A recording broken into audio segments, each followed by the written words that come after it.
Selamat pagi, salam sejahtera untuk kita semuanya. Anak-anak Ibu kelas 8, kita berjumpa kembali untuk belajar Bahasa Indonesia. Hari ini kita akan memasuki bab 2 Bahasa Indonesia dengan tema ajar Bahasa Indonesia, memahami teks iklan, poster, slogan, dan yang memotivasi. Kita selalu berharap mudah-mudahan kondisi ini segera berakhir agar kita bisa beraktivitas kembali, belajar dengan seperti yang sudah kita lakukan selama ini, yaitu dengan bertatap muka. Kita selalu berdoa mudah-mudahan kondisi semakin membaik, pandemi ini akan segera berakhir. Berikutnya, mari kita bahas tentang teks iklan, poster, slogan, dan slogan yang memotivasi. Yang akan kita bahas 4 hal, yaitu yang pertama mengidentifikasi atau pengertian teks iklan, slogan, dan poster. Yang kedua, struktur teks iklan, slogan, dan poster. Yang ketiga, kebahasaan teks iklan, slogan, dan poster. Yang keempat, membuat teks iklan, slogan, dan poster. Yang pertama, identifikasi teks iklan, slogan, dan poster. Pengertian dari iklan, poster, dan slogan. Teks iklan, seperti kita ketahui di media-media elektronik, televisi, surat kabar, kita bisa temukan iklan, poster, slogan. Iklan adalah pemberitahuan kepada halayak ramai mengenai produk, di sini barang dan jasa yang dijual, dipasang dalam media massa atau tempat-tempat umum. Jadi yang diperkenalkan di sini kepada halayak ramai yaitu produk, barang, dan jasa. Kemudian yang kedua, teks poster, yaitu lembaran pengumuman yang dipasang di tempat umum yang biasanya disertai dengan gambar atau sering disebut dengan plakat, ditulis dengan tulisan gambar yang mencolok. Kemudian slogan, perkataan atau kalimat yang menarik atau mencolok dan mudah diingat untuk menjelaskan tujuan suatu ideologi, golongan, organisasi, partai politik, dan lain sebagainya. Biasanya bersifat membangkitkan semangat atau memotivasi. Jadi, slogan ini juga sering disebut dengan perkataan pendek yang menarik. Berikutnya, bagian yang harus ada dalam iklan, poster, dan slogan. Yang pertama, teks iklan. Di dalamnya harus ada apanya di dalam iklan. Yang pertama harus ada judul.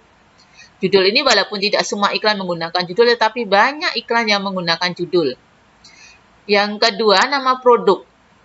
Iklan menampilkan nama produk biasanya dengan gambar agar orang merasa tertarik. Jadi diperkenalkan dulu produknya jenis apa. Make up, sepatu, baju, dan lain sebagainya.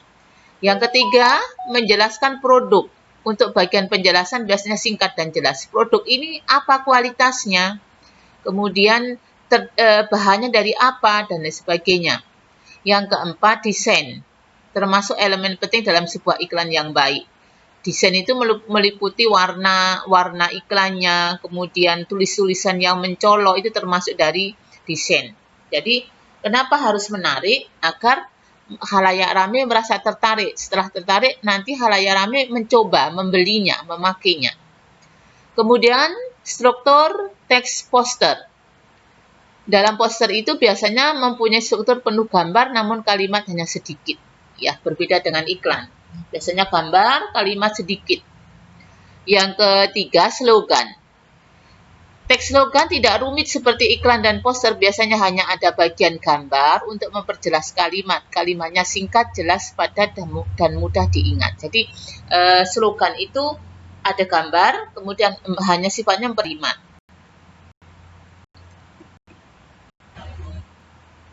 Berikutnya, teks kebahasaan, teks iklan, poster, dan slogan.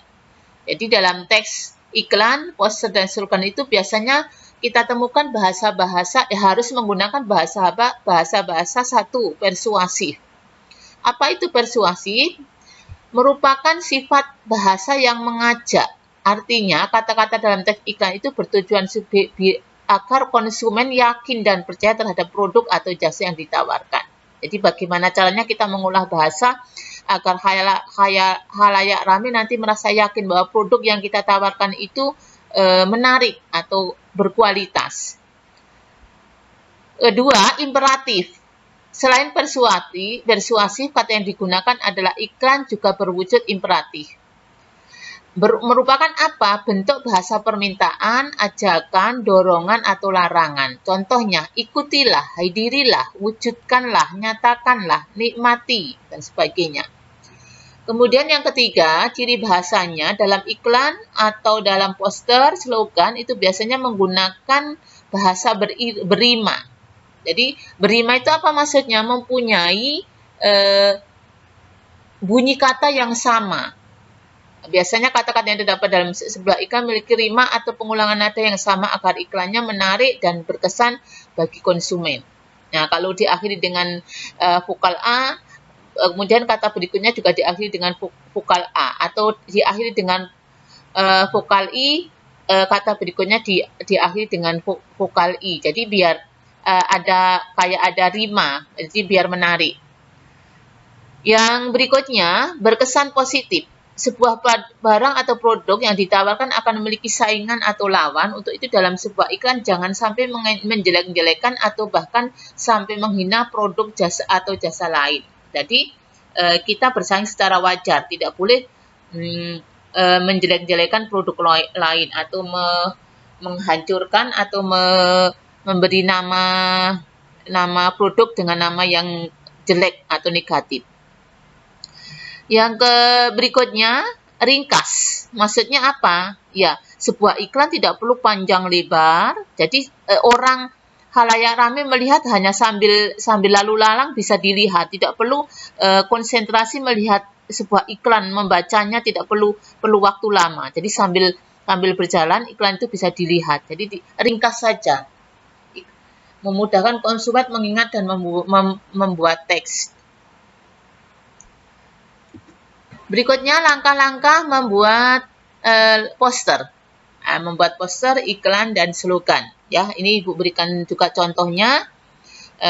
Yang pertama, langkah-langkah membuat poster Hari Anak Nasional. Nah, di sini satu, menentukan topik.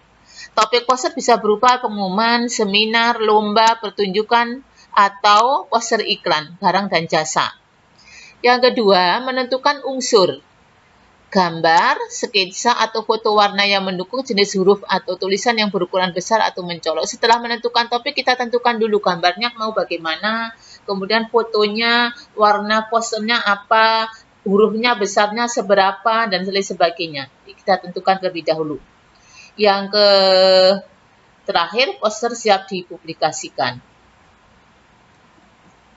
Langkah-langkah menulis slogan. Nah, di sini Ibu berikan contoh, buku adalah jendela dunia. Di sini ada jendela dunia. Berakhiran A, jendela A, dunia A. Ya.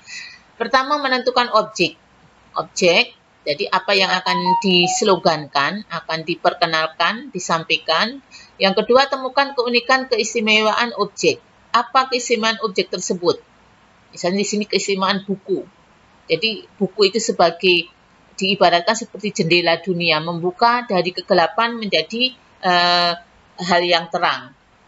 Ketiga, carilah ungkapan-ungkapan khusus yang mampu menarik perhatian sesuai dengan objek. Di sini buku adalah apa? Jendela dunia.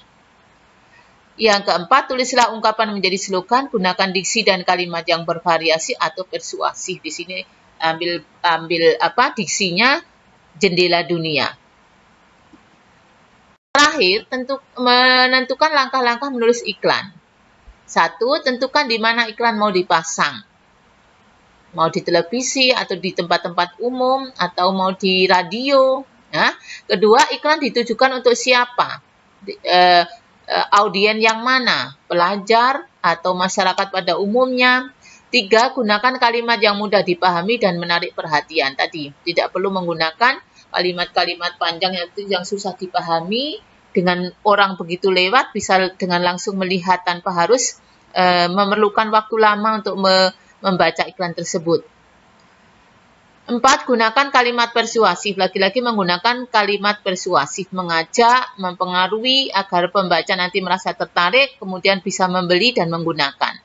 Yang kelima, berikanlah informasi yang jelas dan mudah dipahami. Demikian yang Ibu sampaikan untuk kelas 8.